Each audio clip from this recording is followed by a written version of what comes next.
नमस्कार, आपल्या सगळ्यांचं स्वागत आहे आयकॉन स्टील प्रस्तुत बिल्ड आयकॉन या उपक्रमामध्ये. आज आम्ही आलोत नाशिकमध्ये आणि माझ्यासोबत आहे स्ट्रक्चरल इंजिनियर विनोद थोरात सर. नमस्कार. त्यांच्याबद्दल सांगायचं म्हणजे नाशिक सोडून महाराष्ट्रातल्या अनेक ठिकाणी नव्हे महाराष्ट्राच्या बाहेर सुद्धा अनेक ठिकाणी त्यांचे प्रोजेक्ट चालू आहेत. बेसिकली स्ट्रक्चरल डिझायनिंग मध्ये ते मास्टर आहेत असं म्हणायला हरकत नाही, कारण स्ट्रक्चरल डिझायनिंग मधलं पण मास्टर आहे आणि या कामात पण त्यांना मास्टरी आहे. त्यामुळे आतापर्यंत त्यांचा प्रवास कसा होता, त्यांना आलेले अनुभव कसे आहेत, या क्षेत्राकडे बघण्याचा त्यांचा दृष्टिकोन काय आहे, या सगळ्या संदर्भात आपण त्यांच्याशी गप्पा मारणार आहोत बिल्ड आयकॉन या प्लॅटफॉर्मवर.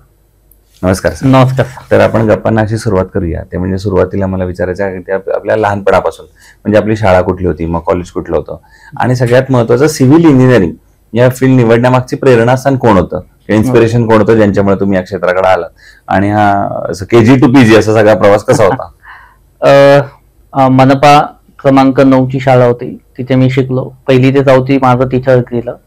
त्याच्यानंतर KBH विद्यालय इथे माझं 5वी ते 10वी पर्यंतचं शिक्षण झालं.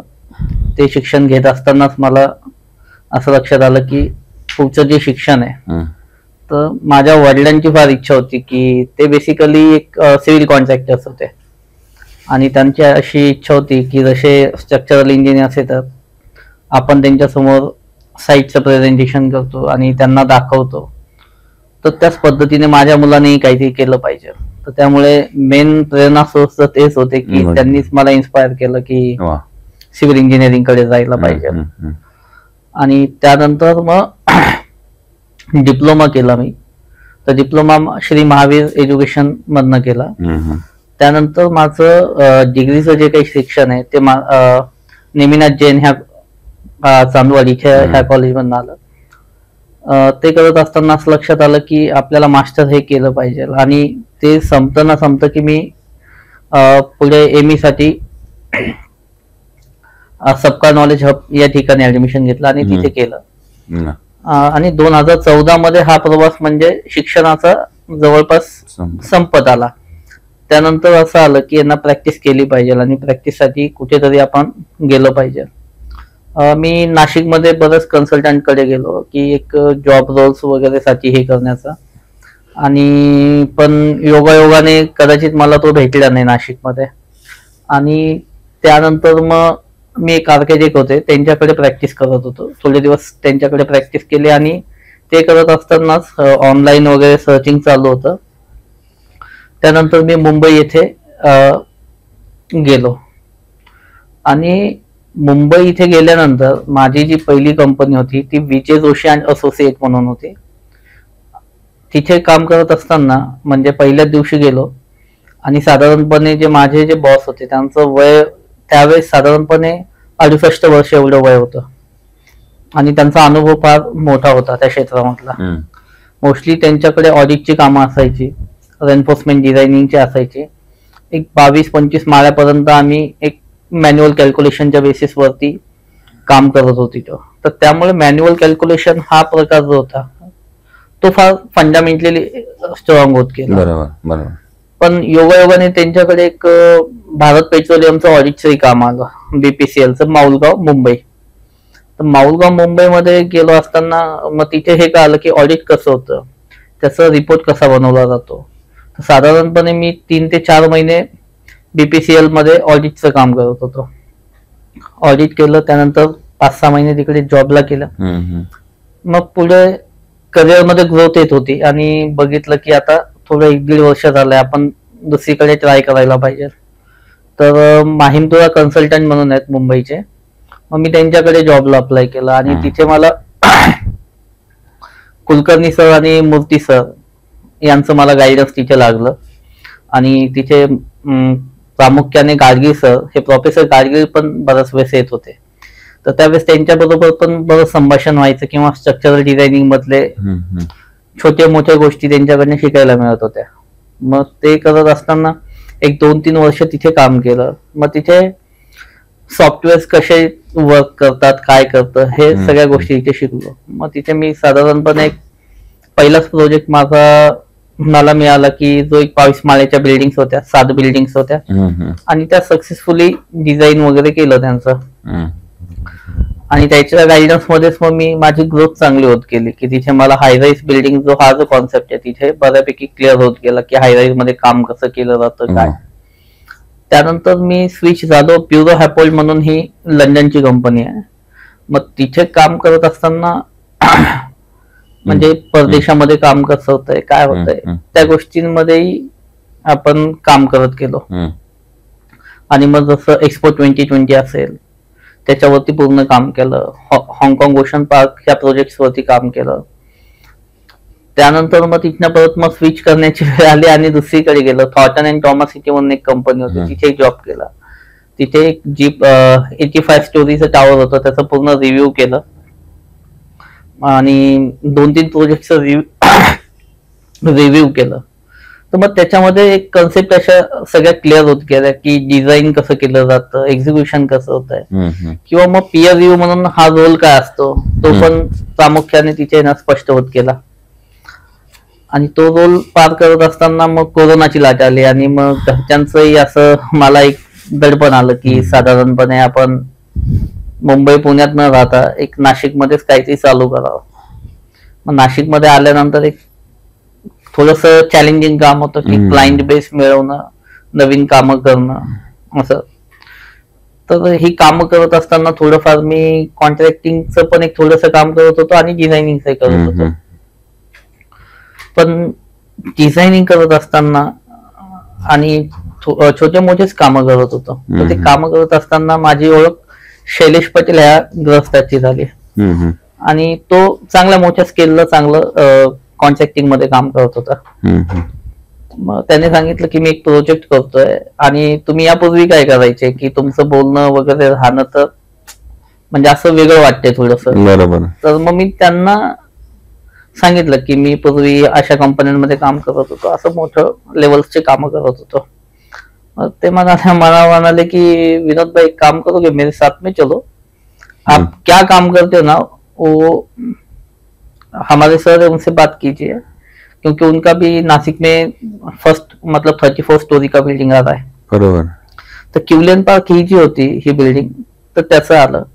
त्यांचे डिझायनर होते ते डॉक्टर केळकर अँड असोसिएट म्हणून होते.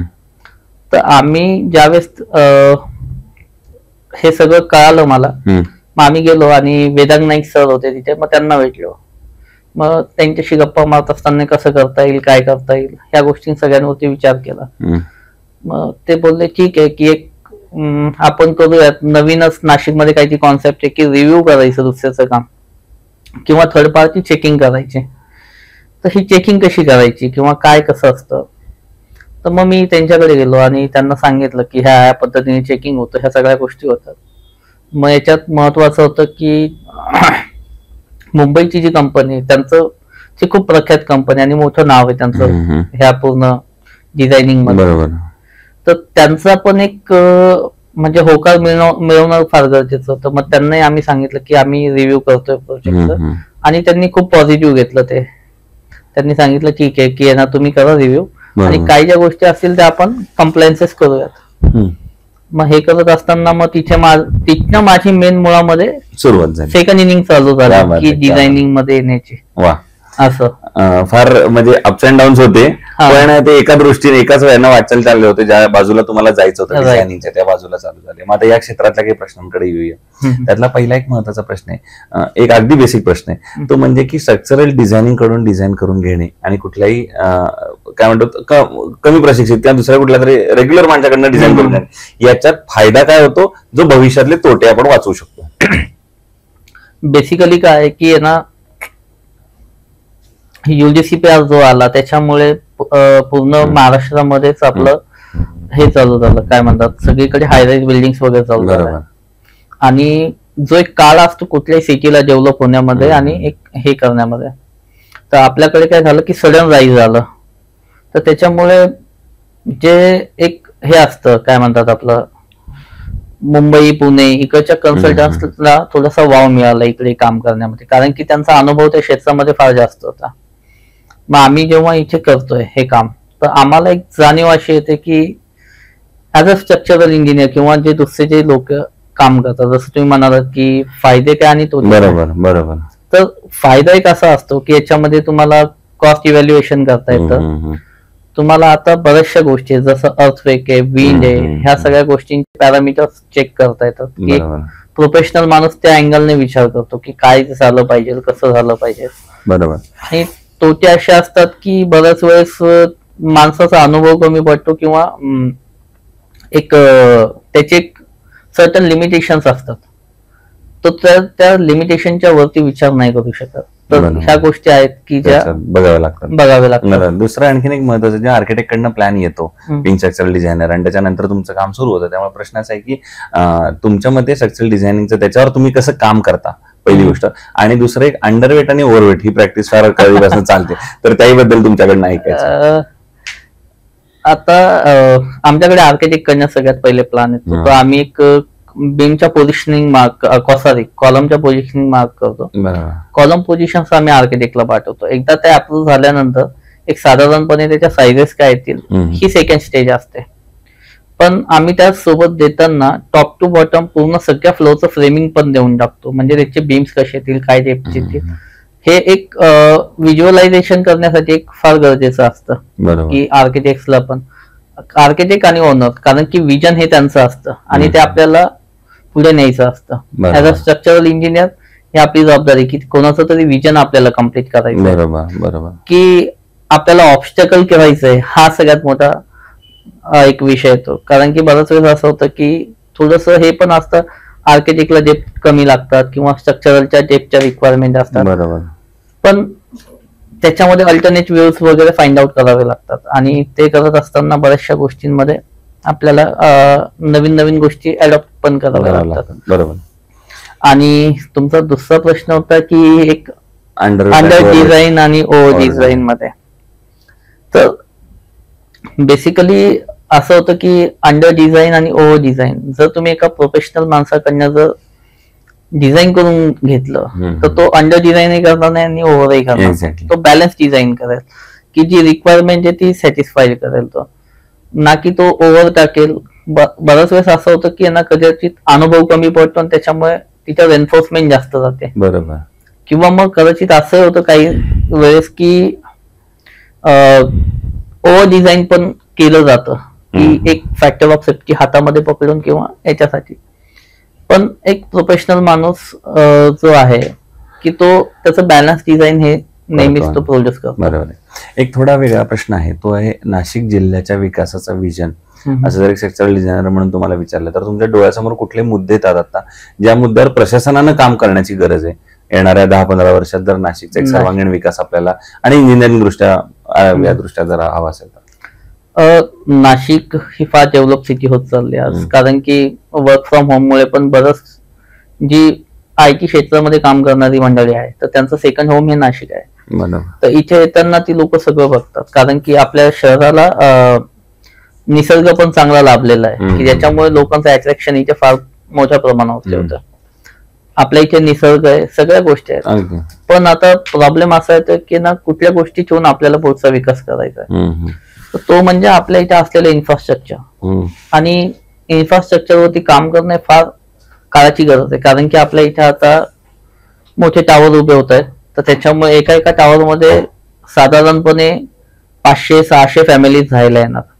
आणि त्या फॅमिलीज जेव्हा येणार आणि आपल्या इथले जे फ्लॅट्स आहेत ते आता बजेटिंग फ्लॅट्स नाही राहिलेले, ते एक बजेट प्रीमियम फ्लॅट झालेले. तर प्रत्येक माणसाची ही रिक्वायरमेंट पण वेगळी आहे, त्याच्याकडे असणाऱ्या गाड्या आहे, ते ह्या सगळ्या गोष्टी आहेत. तर त्याच्यामुळे ट्रॅफिकचं मॅनेजमेंट करणं हे अत्यंत महत्वाचं आहे. जसं आता आम्ही काम करत असताना वेगवेगळ्या शहरांमध्ये सुद्धा मी काम करतो, तर तिथे राहण्याचा योगायोग होते. पण मेट्रोपॉलिटन सिटीचा आणि नाशिकचा आता तो सध्याचा तोच प्रॉब्लेम होत चाललाय की ट्रॅफिक मॅनेजमेंट हा जो सगळ्यात महत्वाचा विषय चाललाय, तर तो याच्यावरती फोकस करणं हे फारच गरजेचं आहे. आणि त्या दृष्टीने रिंग रोड्स असतील किंवा कनेक्टिव्हिटी असेल किंवा वन वे ट्रॅफिक मॅनेजमेंट असेल, तर या पद्धतीने काम करायला पाहिजे, सॉर्ट आउट करता येईल. पण मग आता या ट्रॅफिक मॅनेजमेंट मध्ये शासनानं तर काय पावलं उचलली पाहिजेत आणि इंडिव्हिज्युअल आपण व्यक्ती म्हणून काय पावलं उचलली पाहिजेत? आता आपल्या इथे बेसिकली एक लोकल ट्रान्सपोर्टेशन हे थोडस मागं पडतंय की ज्या पद्धतीने लोकल ट्रान्सपोर्टेशन असायला पाहिजे ते राहत नाही. त्यामुळे दुसरा पर्याय असा निघतो की लोकांना, प्रत्येक व्यक्तीला ही गाडी घेऊन निघणं हे कंपल्शन असल्यासारखं होतं. आणि मुळामध्ये असं झालंय की आता प्रत्येक जण 4 व्हीलर कडे जातोय, म्हणजे बरेच जण आहेत की ते 4 व्हीलर कडे मूव्ह करतायत. तर बरोबर. त्याच्यामुळे हा जो प्रकार आहे हा दिवसेंदिवस वाढतच जाणार आहे. बरोबर. आणि जशी सिटीची रिक्वायरमेंट आहे, एक क्लास पण चेंज होत चाललाय आपल्या इकडं, तर त्या पद्धतीने प्रत्येक इंडिव्हिज्युअलची पण ही रिस्पॉन्सिबिलिटी आहे की कमीत कमी आपण जास्तीत जास्त लोकल ट्रान्सपोर्टचा वापर करणं आणि कमीत कमी वेळेस आपलं ओन व्हेकल बाहेर काढणं. तर हा पर्याय असू शकतो, पण तो कितपत योग्य आहे हा मला आता सांगता येणार नाही. बरोबर आहे. दुसरं आतापर्यंत काम केलेल्या प्रोजेक्ट मधला एखादा आयकॉनिक प्रोजेक्ट सांगू शकाल का, जो करताना एक आनंद समाधान वेगळा होता? हा, म्हणजे आयकॉनिक प्रोजेक्ट मध्ये मी 5-6 प्रोजेक्ट खूप चांगले केले. त्याच्यामध्ये एक एक्सपो 2020 म्हणून होता, सस्टेनेबिलिटी पवेलियन. त्याचं काम मी दुबईमध्ये केलंय, की तो प्रोजेक्ट करत असताना रात्र आणि दिवस काय असतो हे कधीच माहित नाही पडलं, कारण की पूर्ण वेळ त्याच्यावरती काम करणं आणि एक त्या फॉरेनर लोकांशी डील करणं हे किती चॅलेंजिंग असतं, किंवा टाइमलाईन डेडलाईन्स कशा असतात आणि त्या कशा फॉलो केल्या जातात हे तिथे फार चांगलं शिकायला मिळालं. तर एक्सपो 2020 हा नक्कीच माझ्यासाठी खूप आयकॉनिक प्रोजेक्ट असेल. आणि दुसरं महत्वाचं म्हणजे कन्स्ट्रक्शन मध्ये स्टील हा अतिशय महत्वाचा फॅक्टर आहे. तर मग एक स्ट्रक्चरल डिझायनर म्हणून तुम्ही काय सांगाल की स्टील मधले कुठले पॉइंट्स असे सांगाल की जे कायम बघितले पाहिजेत, पॅरामीटर्स ते चांगल्या स्टील मध्ये असले पाहिजेत? बऱ्याच वेळेस काय होतं की क्लायंट आमच्याकडे येतात आणि ते सांगतात की ना तुम्ही स्टील सर आम्ही कुठलं घेऊ. आम्ही त्यांना 2-3 ब्रँड पण सजेस्ट केल्यानंतर साईटवरती 3ऱ्याच ब्रँडचं स्टील आलेलं असतं. मुळामध्ये त्याच्यामध्ये असा हेतू असतो की आता जसं आपला आयकॉन आहे किंवा दुसरे कुठले ब्रँड्स आहेत, तर जेव्हाही आम्ही त्यांना सांगतो तर ते त्यांचा टेस्ट रिपोर्ट वगैरे प्रोड्यूस करतात. इलॉंगेशन किती येतंय, काय येतंय, किंवा मग त्याचा डक्टिलिटी पॉइंट काय नाहीये, ह्या सगळ्या गोष्टी ते आम्हाला एक्सपोज करत असतात. आणि तुम्ही स्टील घेताना किंवा परचेस करताना एक स्ट्रक्चरल इंजिनियर कडे मला वाटतं प्रत्येक माणसाची जबाबदारी आहे, कारण की स्टील ह्या वाहिन्या असल्यासारखं आहे आणि आरसीसी हा बोन आहे त्याचा एकदम. तर तो जो आहे, तर तुम्ही एक कन्सल्टंट का विचारलं पाहिजे ऍटलिस्ट की आम्ही हे प्रकारचं स्टील टाकतोय, तर तुम्ही हे रिपोर्ट्स आहेत किंवा त्यांच्याकडनं कुठल्या कुठल्या टेस्ट आहेत त्या मागवायच्या आहेत, तर त्या मागवून आपण केल्या पाहिजे. दुसरं आयकॉन स्टील तर तुम्ही म्हणला त्याप्रमाणे आपण सजेस्ट करतो. मग आयकॉन स्टीलच्या सर्व्हिस, प्रोडक्ट, डिलिव्हरी बद्दल काही तुम्ही सांगू शकाल का फीडबॅक? हा, आता आम्ही बऱ्याच वेळेस मी जेव्हा साईट व्हिजिटला जातो तर आम्ही बघितलंय, आता क्युलियन पार्क हा प्रोजेक्ट करत असताना तिथे वारंवार साईट व्हिजिट्स वगैरे होत होत्या.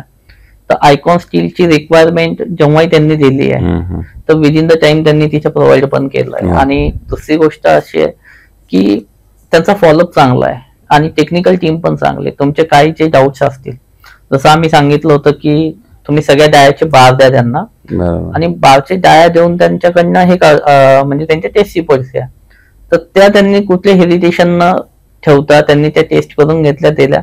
पण आम्ही त्यांच्यावरती विश्वास ठेवला नाही, म्हणजे आम्ही आयकॉनच्या याच्यावरती विश्वास ठेवला नाही. आम्ही थर्ड पार्टी पण चेकिंग करून घेतो, पण आम्हाला जेव्हा येतात रिझल्ट थर्ड पार्टीकडनं की योग्य रिझल्ट येतात, तर मग आम्ही सांगतो की हा तुमच्या हे 3-4 ब्रँड्स आहेत ते तुम्ही फॉलो करा किंवा तुम्ही त्यांचं घ्या असं. आणि आता अगदी शेवटचा प्रश्न ते म्हणजे या क्षेत्रामध्ये आता जे नवीन तरुण इंजिनियर्स येत आहेत, फ्रेशर्स येत आहेत, ज्युनियर्स येत आहेत, ज्यांना कदाचित स्ट्रक्चरल डिझायनर म्हणून पण काम करायचंय, सिव्हिल इंजिनियर म्हणून कन्सल्टिंग कॉन्ट्रॅक्टिंग मध्ये पण काम, तर त्यांना सगळ्यांना काय सल्ला द्याल तुम्ही?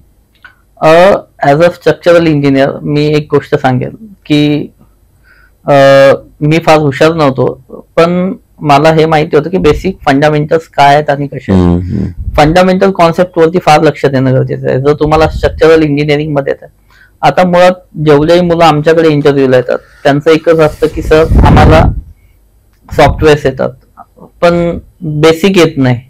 मग बेसिक प्रश्न विचारलेत ना की तुम्ही बेंडिंग मोमेंट, एसएफटी, पीएमजी किंवा एमए स्ट्रक्चर, पीएचडी झालेले लोकांना जर तुम्ही काय असे प्रश्न विचारले तर मग ते थोडेसे वायबल होतात. तर मेन आपला असं आहे की सॉफ्टवेअर आपण सांगू ते करणार आहे, तर तुम्ही बेसिक कॉन्सेप्ट वरती जास्तीत जास्त लक्ष द्या आणि त्याच्या सॉर्ट आउट करा त्या. क्या बात आहे. सो हे होते स्ट्रक्चरल डिझायनर विनोद थोरात सर, आणि त्यांनी सांगितलं त्याप्रमाणे बेसिक कॉन्सेप्टवर लक्ष द्या. कारण मगाशी जसं त्यांनी सांगितलं की स्ट्रक्चरल डिझायनर हा अंडरवेटही करत नसतो, ओव्हरवेटही करत असतो, तो बॅलन्स करत असतो. तर त्यामुळे हा बॅलन्स जर तुम्हाला कामाचा पण साधता आला तर तुम्ही या क्षेत्रामध्ये नक्की यशस्वी व्हाल. पुन्हा एकदा सर आपले मनापासून आभार की तुम्ही आलात, आणि भविष्यात सुद्धा असेच उत्तम उत्तम आयकॉनिक प्रोजेक्टची निर्मिती आपल्या हातून व्हावी, पर्यायाने देशसेवा आपल्या हातून घडावी, याच आयकॉन शिल्परहे मनपूर्वक शुभेच्छा. धन्यवाद सर, धन्यवाद.